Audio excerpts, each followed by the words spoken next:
Good morning, Colorado. This is Phil Kelly with Our Revolution News.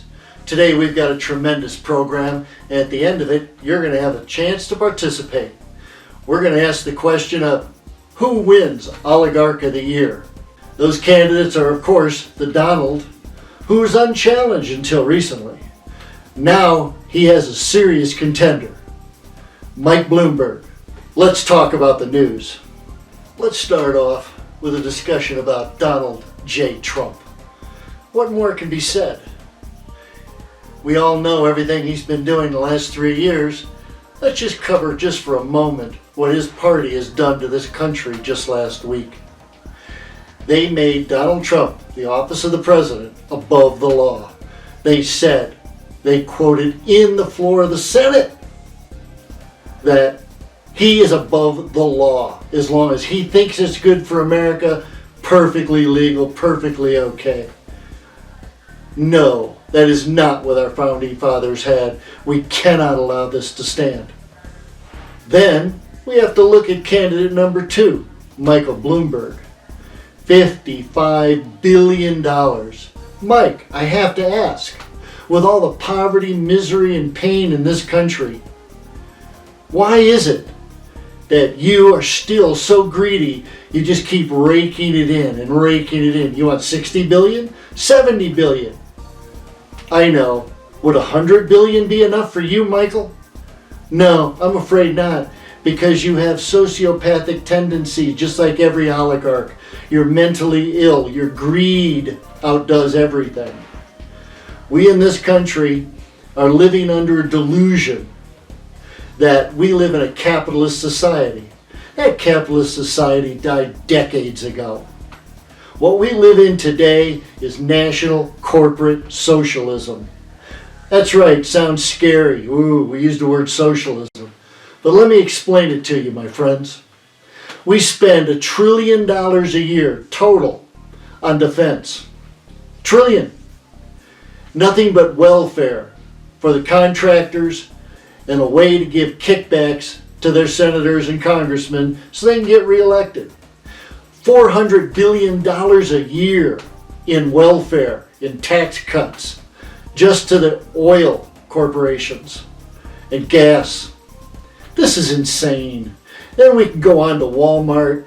Let's take a look at the $2.5 trillion tax cut the Republicans gave totally to the rich and the powerful of this country.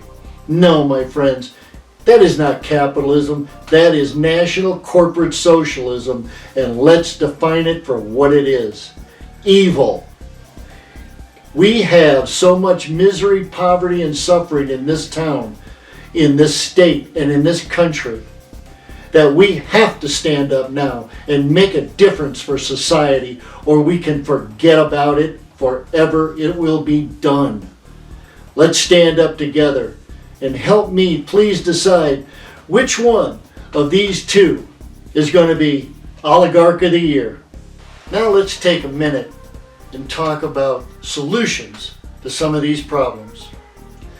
They aren't easy, but they aren't all that difficult either. First off, we need to do away with national corporate socialism. Completely and absolutely.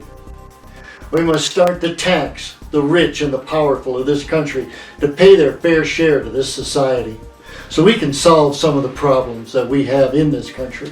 Because I'm telling you right now, think about it for 1 minute.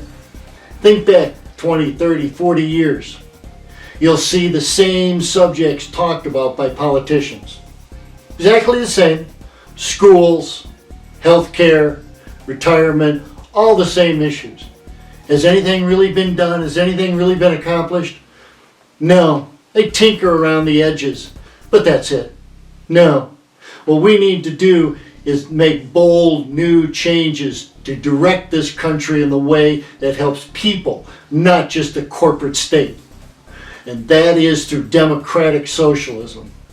We need to provide a society that has a baseline to it, that no one falls beneath. And we must continually push that bottom up so our boats rise and everyone has a decent loving chance to have a good life in this society.